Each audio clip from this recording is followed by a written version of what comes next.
POV. First time mom I trying Bremit conditioner.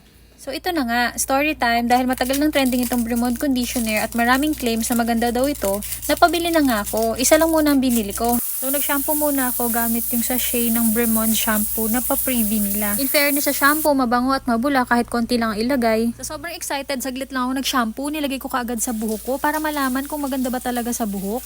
And as you can see, in fairness, ang smooth na rin ang itsura.